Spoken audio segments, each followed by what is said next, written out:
Hey everyone, how it's going? This is Harish Dalal and welcome to our channel CodeChef. So the problem today I will be taking is a subtask problem, the code for which is SUBTASK. It is an easy problem from recent Starters 15 contest. So before we get actually started, here is a reminder to hit the subscribe button if you haven't yet already. Let's get to the problem definition. So this is the problem definition. Chef has found interest in competitive programming. He solved a problem in CodeChef, submitted a code. The problem he solved had n test cases. He gets a score for his submission according to the following rules. First, if Chef's code passes all n test cases, he gets an 100 point. If Chef's code does not pass all the test cases but passes all the first m test cases, he gets k points. If the condition 1 and 2 are not satisfied, Chef does not get any point, that is his score remains at 0 points. You are given an binary array a1, a2 till an of length n, where ai equals to 1 denotes Chef's code passed the ith test case and ai equals to 0 denotes otherwise. You are also given the two integers m and k. You can find out how many points does Chef get. So let's say the n is 5 and m is 3 and k is 20. And the given binary array is 1 1 1 0 0. So in this case, Chef doesn't able to pass all the test case, so he won't get 100 score, because for getting 100 score he has to pass all the n test cases. Let's see if the second condition follows. As the m is 3, so if he able to pass the first 3 test cases, he will get a score of 20. So yeah, he is able to pass the first 3 test cases, so therefore the score of Chef is 20, so the output will be 20. And similarly, let's take another example. If n is 3 and m is 1 and k is 40, let's say our binary array is 0 0 1.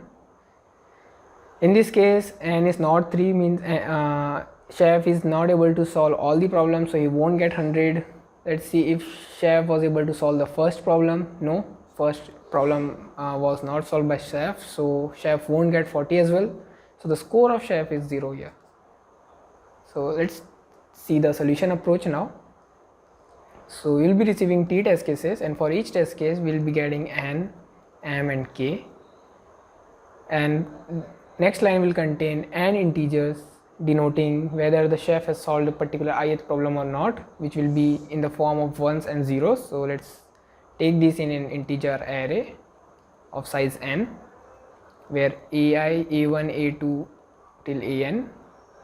So let's start the for loop and start taking the sum from starting to end, and as soon as we reach m, the mth index a of m,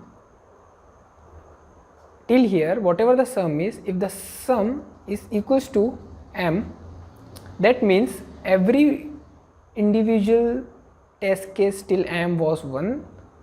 That's why only the sum could able to be m. Finally, we will be taking the sum till a of n, and if the sum till a of n is equals to n, that means every test case is 1 and it is being passed. So you can say that in this case the score will be 100, and if this case is true, the score will be k. And if this is not possible, then this cannot be possible, because for this test case, for this particular condition, every individual element should be 1, and for this only the starting m element should be 1. So if this is not possible, we can directly say that the score is 0. So let's check its pseudocode. So we will run our I loop from 0 to n, and we will create a sum variable which is initialized to 0. Sum equals to sum plus a of I, and if this particular I is equals to m minus 1, I am taking m minus 1 here because we are starting from index 0. So the index for this particular will be 0 1, and for m it will be m minus 1. So hence if the index is m minus 1 and if sum till now is equals to m, then we can say our answer is equals to k.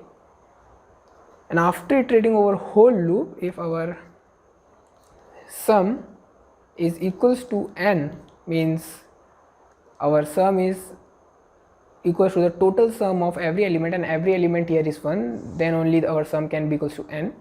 So our answer here will be 100. And finally we can print out our answer. Let's jump to the coding part now. So I'm choosing C++. You can prefer your own language to code. So let's take the t test cases first and run a while loop for the same.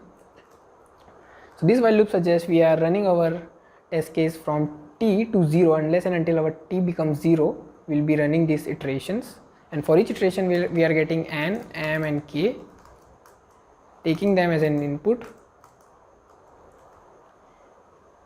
and we can create a vector to store the binary inputs that will be coming now, v of n. Now running a loop until the end of our vector. Let's create a sum variable that will store the sum of our binary vector one by one from starting to end, and answer vector which will store our final answer, the final score. So let's take the input first, the particular score, whether the particular test case is pass or not. It will be either 1 or 0. Add it to our sum.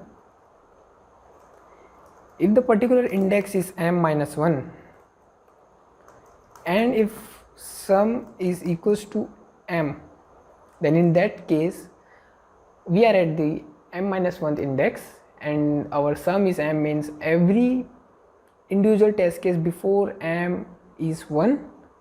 Therefore we can say that the score chef will get here till here is k. And after completing the loop, if our sum is now equals to n, then the chef is eligible for the score of 100. So chef will get score of 100.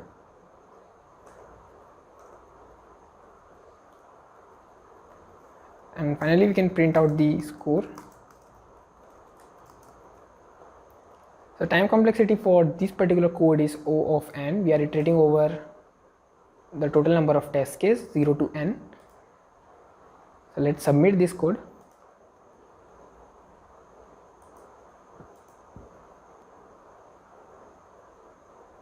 So yeah, it's all correct. That's it from my side. Hope you liked the video and got the concept. If you're interested in competitive programming and want to learn and master data structures and algorithms, subscribe to our channel and press the notification bell. You can also stay updated via our Telegram group. The link is given in the description.